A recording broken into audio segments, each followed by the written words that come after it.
Pirms neilga laika laikrakstā Talsu Vēstis parādījās kāds interesants sludinājums, kas piesaistīja ziņnešu uzmanību.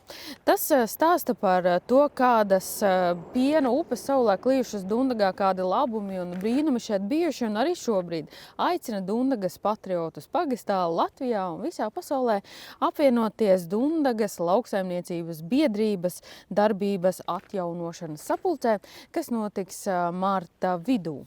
Sludinājuma autors ir Artūrs Malta, kurš kopā ar domu biedriem grib atjaunot cara laikā dibinātu biedrību. Pats no šīs puses nav, bet grib iekustināt vietējos. Dundagā nīcina pēdējo pienotavā ārā, bet viss tā pienotava, es tagad arhīvu dokumentos skatos, viņa bija kā kopienotava.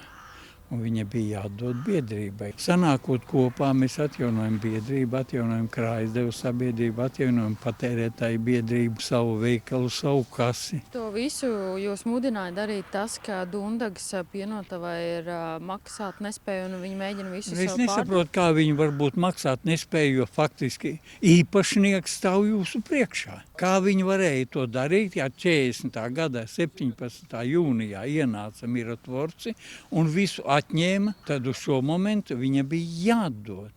Artūrs Malta sevi sauc par Latvijas lauksaimniecības kameras priekšsēdētāju, taču Lursoft liecina, ka pirms vairākiem gadiem tā likvidēta.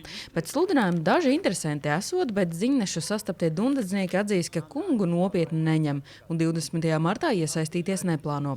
Bijušais pagastvecis Gunārs Laicāns ierodas ar pamatīga biezuma avīžu rakstu mapi, rādot, ka savulaik Dundagā tiešām bijis viss. Gabalīgs no sirds mūsu, vai ne?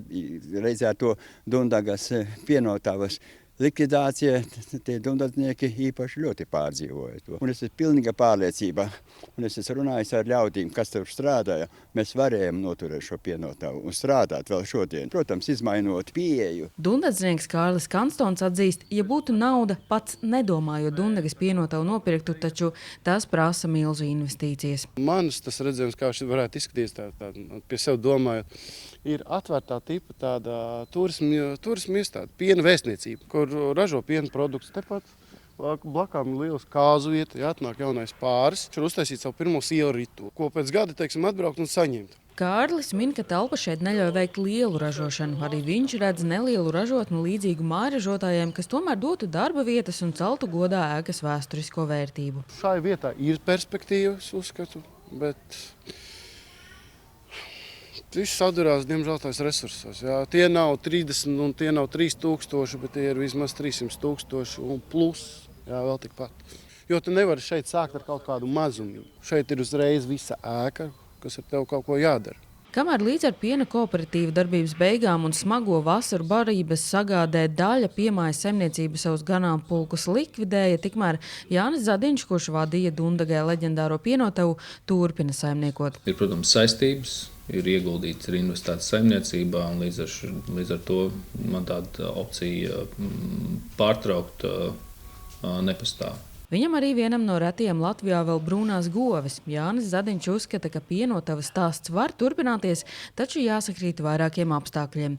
Jaunajam īpašniekam jābūt skaidrai idejai, pieejamam finansējumam vai spējai to piesaistīt. Viennozīmīgi, ja runājam par tādu profilu, kāds līdz šim ir bijis, tad tas būtu grūti izdarāms. Plašu profilu, tradicionāls piena produkts ražot, es domāju, tas būtu pietiekami izaicinoši tīri no rentabilitātes viedokļa un konkurences cīņas, bet piena produkts ar augstāku pievienoto vērtību, kāds nišas produkts, tas varētu būt variants, ko tur varētu attīstīt. Jā. Viņaprāt, ēkā var īstenot arī citu pārtikas produktu ražošanu, arī raudzētus dzērienus. Bet atgriežoties pie vēlmes atjaunot Dundagas lauksaimnieku biedrību, arī Ziemeļkurzemes biznesa asociācija norāda, ka, lai vietējiem svarīgajā ēkā atgrieztu dzīvību, nav nepieciešams dibināt biedrību. It sevišķi, ja tā biedrība vai tā ideja nenāk no pašiem šeit uz vietas. Ja tā nāk no citurienes, no cilvēks, kas šeit nav dzīvojis ilgstošāk, tas, kas nav šeit strādājis vai saistīt, tad man liekas, tas drīzāk ir kaut kāda savu ambīciju apmierināšana vai tā ir kaut kāda politikas veidošana. Nebūs tas rezultāts, kas būtu vajadzīgs.